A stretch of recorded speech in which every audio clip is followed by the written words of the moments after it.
Hi guys, what's up? Welcome to the channel. My name's Jared. Today I'm going to be working on my EG Civic Coupe and we're going to be changing out the coilovers and upgrading some suspension on it. Just starting out, as you can see here, I've gone and purchased some BC Racing coilovers for my Civic. I installed some recently on my Skyline and I was really impressed with how comfortable and also how well they performed in the corners as well compared to some of the other brands I've tried. Currently I have some Tein street coilovers. These came on the car when I bought it. They're not leaking, they're not seized, but they're only height adjustable via the spring here. There's actually no base height adjustment, so the front for me is sitting a little low and my wheel's rubbing, and I wanted to raise the car but I just can't, because if I raise it anymore then I increase the spring preload and the car drives too firmly. So with these BC coilovers we do have base height adjustment independent from the spring. One thing you're going to need to know when you order coilovers for your Civic or Integra is whether your rear shocks are eyelet style or fork style. So these are eyelet style, which have the bush in the bottom. The fork style have two fork looking parts that come out and no bush in the bottom. So that's going to depend on your style of rear lower control arm. The fronts are the same, and what I like is they come with the bracket for the brake line already. They also come with new nuts for the studs to install. Also inside you get a sticker. They now give you this warranty card, a little brochure, just explaining the different series of coilovers. So this is the budget option, then you step up to BR, which is for street and some track use, and DS. So what I've purchased here are DS street coilovers, and the main difference between these two is these have a digressive damper. So depending on speed, the damper feels slightly different. These still, even though it says more for the track, they're very comfortable and capable on the street. And then you step up to these ones with external reservoirs, and these ones which are just for track use. And what I also like is it comes with some instructions just on how to set up your coilovers. So if you haven't installed coilovers before, I would read that. Before I install these into the car, it's easier to check everything on the bench, and BC do a really good job of setting these up ready to install. So the first thing I like to measure is the spring preload and make sure that they're the same on both sides. So to do that, I measure from the bottom of the top hat to the top of the spring perch on the one side of the front, and the same on the other, and you want to make sure that that is set exactly the same. Then you want to set the height to make sure they're both the same, and you want to measure from the bottom of the top locking collar to the top of the bottom and make sure that that's the same on both of them. You can repeat the process for the rears. In my case they came already adjusted exactly the same on both. Once we install them, we'll have to change them again, but this just makes sure that they're at the same starting point, so we don't have to compensate one side for the other, or it'll look funny when we first install it. The last thing I like to adjust before I put it in, you can do this on the car after, but I just like to do it from the beginning, is put the damper in the middle position. Because I don't really know how the car's going to ride or perform, I just like to start in the middle, and if it's too soft you can automatically go more firm, or if it's too firm you can go more soft. If you start from a zero position you might have to do it in a few increments till you get to where you want, but in the middle it's easier to make a decision to go less or more. So what I suggest you do is back it all the way off one direction and just count how many clicks. 27, 28, 29, 30. So we know we have 30 clicks, so 15 would be in the middle, so we just go back 15 clicks. 13, 14, 15. And you want to repeat this for the front and the back, and I just like to set all of them at 15. Usually what I find is I prefer to have the rear a little bit stiffer than the front. So I'll probably, like on the Skyline, I left the front in the middle, and on the back I've got 4 more clicks, and I found that worked quite fine for me. So at this point you're good to go installing those coilovers. Next, what I've also got are these rear toe arms.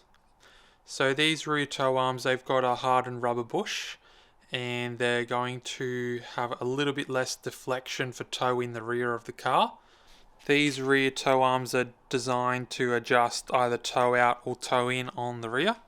The factory arm is quite thin and skinny and not very strong at all.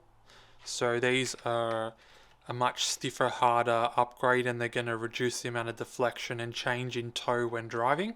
And last, I've just got a new tie rod end to change on my car, as this one is torn on the rubber boot.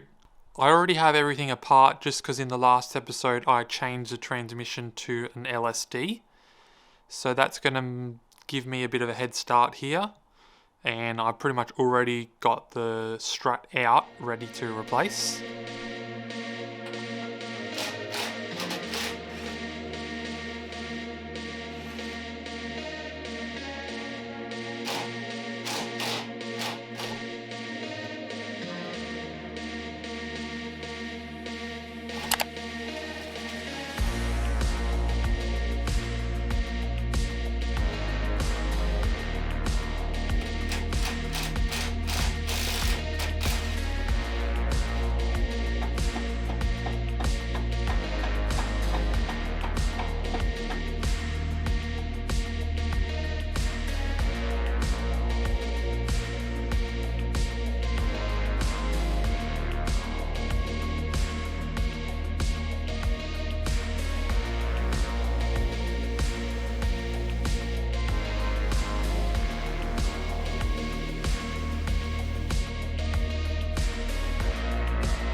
.8 versus 5.2.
When I change these tie rods, what I like to do is to leave the locking nut in position so I know where to install the new one as a stop.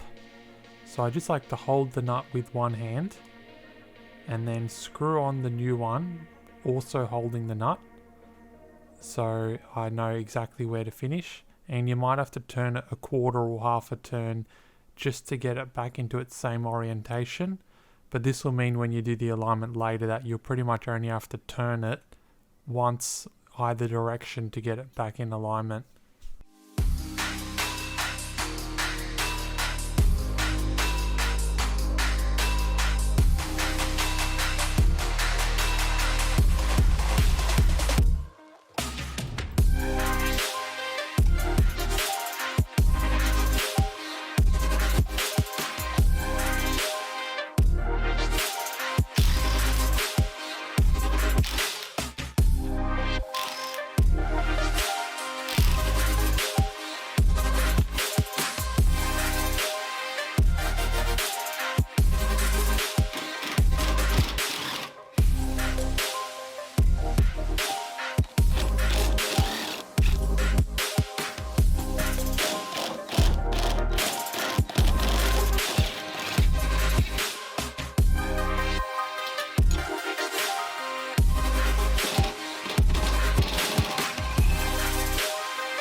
With the old Tein coilovers, the diameter here is 43 mil.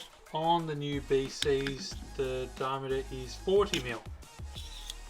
So when I installed it inside of the arm, you could actually move the bottom of the coilover slightly. So what I ended up doing was getting a 3 mil washer and putting it inside on one side of the bolt, just to keep the coilover centered and to stop it moving, just in case it starts to make some noise later.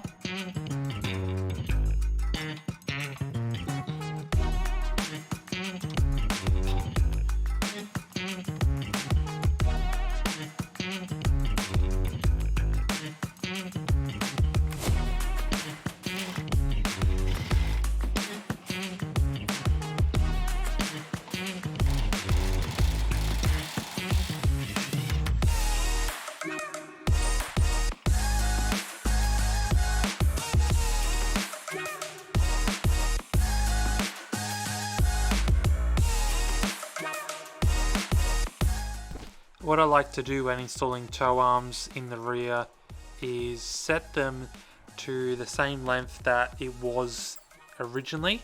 So this is a good starting point. Just if you do them independently both sides, then it's going to be completely different. So you can just use the old arm and the old bolts to line up to make sure that it's the same length, and then you can go ahead and throw this in the car and it'll be roughly where we need it to be.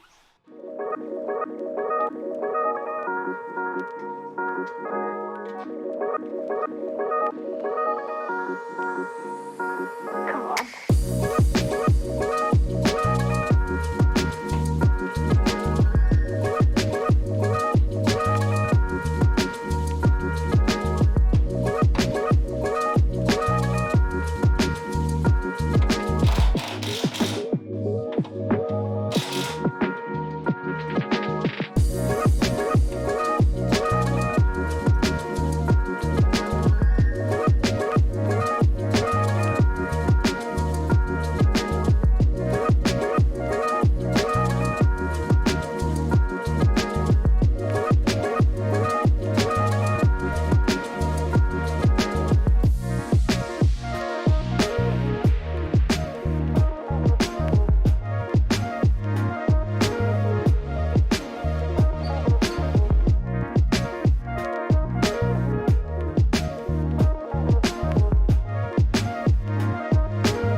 it's like super low, lower than it was before, so that's going to be worse.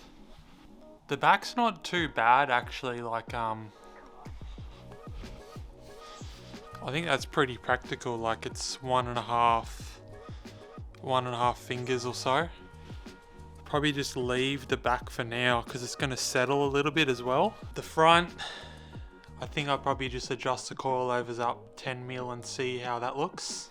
So with adjusting the coilovers, you're going to use your smaller of the two wrenches and you're going to undo this bottom collar.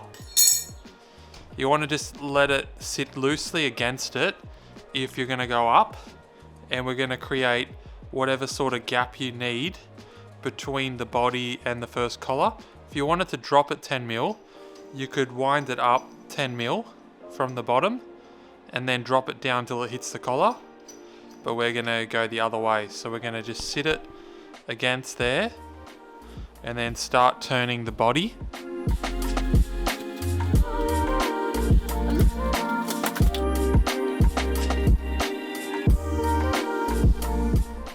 So on the front, this is the gap I've ended up with. You can see it's similar to the back. It's not quite 2 fingers, just sort of 1.5. And I'm hoping that that is enough to stop the rubbing on the tire, as you can see here. The back might be slightly higher than the front, but I think that is fine to at least go for a test drive and feel out for any rubbing. And then we'll leave it for a week, let the coilover settle, and then adjust it from there and finally do the alignment. So now I'm just going to go to the other side of the car and put the 60 mil between the bottom and top locking collar and replicate the other side as well.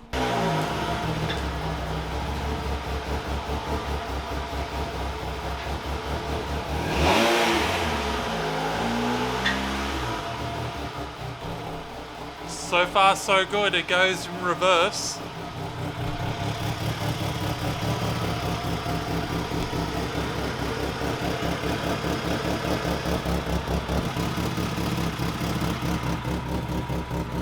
Definitely exhaust leak where the header meets the back of the exhaust, so I'll have to change that gasket. So I just went for a drive, and the good news is the gearbox seems to be fine. All the gears are fine. The clutch is operating normally. So no issues there. The suspension feels fine. There was no clunking, grinding, anything like that. Initial impressions for the short drive I went on was that they're actually quite similar to the old Teins. So we'll have to see when I go a bit faster how they feel at high speed and harder cornering. But for now, the main problem I ran into was when I get above 60 kilometers per hour, the car starts shaking. And I think it's because of the passenger side axle. When I pulled it out, I pulled the axle, I think, a bit too far out, and then I had to rebuild it and put it back in. And I think something's not quite right with that axle. So I'm gonna go ahead and just buy a new axle and replace the whole thing just because they're so cheap. But at the moment I can't really take it for a proper drive, and I want to fix the exhaust leak at the header as well, because I think that's just before the oxygen sensor, and that might be throwing off some of the O2 readings. And during the week I'll continue to watch the suspension as it lowers, and probably next weekend I'll readjust it again, take it for a proper drive and make sure nothing's rubbing, and then after that we'll have to realign it again. But that's it for this video. Thanks for watching. If you have any questions, put them down below, and I'll see you for the next one.